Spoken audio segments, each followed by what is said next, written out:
دوسری بات اللہ تعالیٰ نے یہ نہیں کہا علمہ العربیہ، اس نے عربی سکھائی.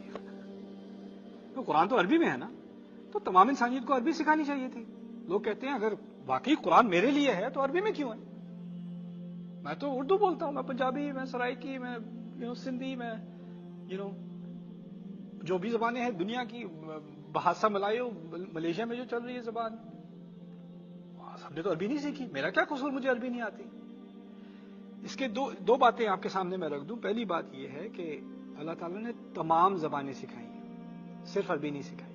وعلم آدم الاسماء کلھا، تمام الفاظ جو آدم علیہ السلام کو آتے تھے وہ اللہ نے سکھائے. ہم تمام کس کی اولاد ہیں؟ آدم علیہ السلام کی. آپ کو بولنا کس نے سکھایا تھا؟ آپ کے والدین نے. آپ کے والدین نے سکھاتے، آپ کو بولنا نہیں سیکھنا تھا.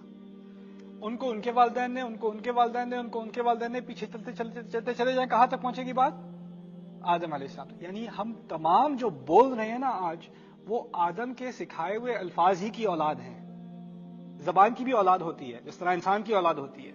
تمام زبانیں آدم علیہ السلام کو سکھائے ہوئے الفاظ کی اولاد ہیں. اس سے بات کیا نکلتی ہے کہ انگریزی اردو سے بہتر نہیں ہے، اور اردو فارسی سے بہتر نہیں ہے، اور فارسی پنجابی سے بہتر نہیں ہے. یہ تمام اللہ تعالیٰ کی سکھائی ہوئی ہے، یہ تمام مقدس ہیں. تمام زبانیں، ان کا احترام کرنا چاہیے. کسی کی زبان میں کوئی پٹھان ہے، اس کا لہجہ ہے اردو میں بات کرنے کا، ہمیں مزاحیہ لگتا ہے. ہمیں لوگوں کی بات کرنے کے لہجے، لوگوں کی زبانیں، ان کا مذاق اڑانا، ان کو اپنے سے نچلا سمجھنا.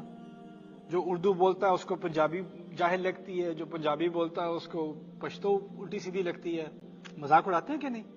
کوئی بنگلہ بول رہا ہوتا ہے تو اس کے لفظ کے مذاق اڑانا، اس کی دھجیاں اڑانا، یہ تو ایسے ہیں ویسے ہیں. میں مثالیں نہیں دے رہا آپ کو، مثالیں مجھ سے اچھی طرح آتی ہیں. علمہ البیان سے کیا بات نکلی ہے؟ اس نے تمام زبانیں سکھائی ہیں انسان کو. ہر زبان کا احترام کرنا ضروری ہے.